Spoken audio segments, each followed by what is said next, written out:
Nesta série de aulas, vamos resolver os problemas do capítulo 6 do livro Fundamentos de Física de Halliday e Resnick, 10ª edição. Problema 41. Um gato está cochilando em um carrossel parado a uma distância de 5,4 metros do centro.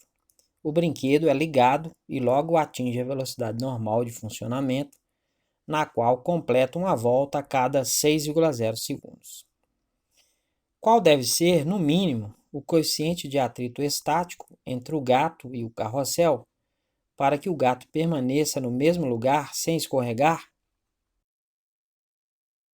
O movimento do gato é um movimento circular uniforme e vamos precisar fazer uma revisão sobre esse tipo de movimento. Um corpo em movimento circular uniforme move-se em uma trajetória circular e o módulo de sua velocidade é constante. O vetor velocidade v do corpo é sempre tangente à trajetória. A força que age sobre ele é chamada de força centrípeta, Fc, e sempre aponta para o centro da trajetória. Esta força provoca uma aceleração centrípeta, AC, no mesmo sentido dela, que muda apenas a direção da velocidade. Chamamos de período t o tempo gasto em uma volta completa. Chamamos de frequência o número de voltas dividido pelo tempo gasto. Como a frequência é o número de voltas dividido pelo tempo gasto, podemos dizer que a frequência é uma volta dividido pelo período, que é o tempo gasto em uma volta. Então, temos a primeira equação do movimento circular. Podemos determinar o valor do módulo da velocidade da seguinte maneira. A velocidade é definida como a razão entre a distância percorrida e o tempo gasto. Então, podemos dizer que a velocidade no movimento circular é 2πr, que é a distância percorrida em uma volta, dividido pelo período, que é o tempo gasto nessa volta. Outra velocidade que é definida no movimento circular é a velocidade angular, ômega, que é a razão entre o ângulo percorrido em radianos pelo tempo gasto. Então, podemos dizer que ômega é igual a 2π, que é o ângulo em radianos de uma volta, dividido pelo período t, que é o tempo gasto. Se a gente comparar essas duas últimas equações, podemos relacionar a velocidade escalar e a velocidade angular da seguinte maneira. O v vai ser ômega vezes r. O módulo da aceleração centrípeta não será deduzido aqui, e apenas informado. O módulo da aceleração centrípeta vai ser v² sobre r. Se aplicarmos a segunda lei de Newton no movimento circular, a força que aparece, a força centrípeta, vai ser igual a massa vezes a aceleração centrípeta. Como esses vetores têm mesma direção e sentido, essa relação também é válida para os seus módulos. Então, podemos dizer que Fc é igual a m vezes AC. Então, o Fc vai ser m vezes, e a aceleração centrípeta, que é v² sobre r. Essas são as equações válidas para o movimento circular. Considerando agora a situação do problema, a trajetória do gato é circular. O raio da trajetória é r igual a 5,4 metros e o período é t igual a 6,0 segundos, que é o tempo que ele gasta para dar uma volta completa.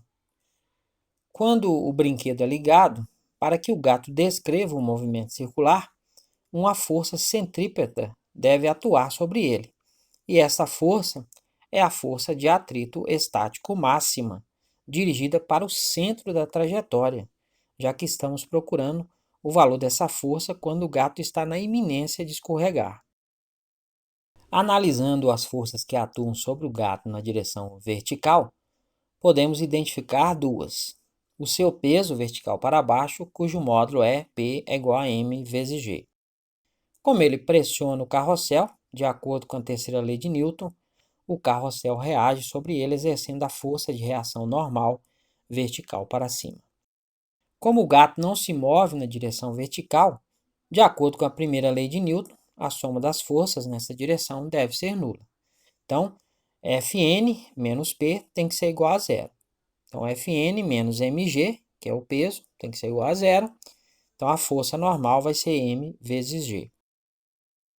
O módulo da força de atrito estático máxima é: força de atrito estático máxima é igual ao coeficiente de atrito estático vezes a força normal. Então, é o coeficiente de atrito estático vezes m vezes g. Considerando agora o movimento circular, o módulo dessa força de atrito deve ser igual ao módulo da força centrípeta. Então, F é m, tem que ser igual a Fc. O F é m, é μe vezes m vezes g. Então, tem que ser igual à força centrípeta, que é m vezes v ao quadrado sobre r.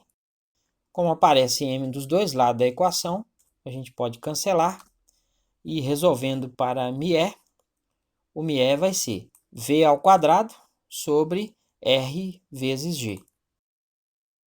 Como v é igual a 2πr sobre t, fica 2πr sobre t elevado ao quadrado sobre r vezes g.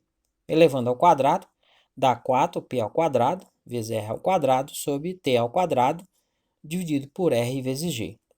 Divisão de fração, a gente conserva o primeiro, 4 vezes π ao quadrado vezes r ao quadrado sobre t ao quadrado, vezes o inverso da segunda, 1 sobre r vezes g. Aí a gente pode cancelar um dos r's de baixo com o de cima. Aí fica 4 vezes π ao quadrado vezes r sobre t ao quadrado vezes g. Substituindo pelos valores das medidas informadas, o coeficiente de atrito vai ser 4 vezes 3,14 ao quadrado, que é o π ao quadrado, vezes 5,4, que é o valor do raio, sobre t ao quadrado, que é 6,0 elevado ao quadrado, vezes 9,8, que é o g. Fazendo a multiplicação em cima dá 213 e fazendo a multiplicação embaixo dá 353. Os resultados parciais estão sendo escritos com 3 algarismos significativos, um a mais do que a precisão das medidas originais, para fazer o arredondamento no final. Dividindo 213 por 353 dá 0,603.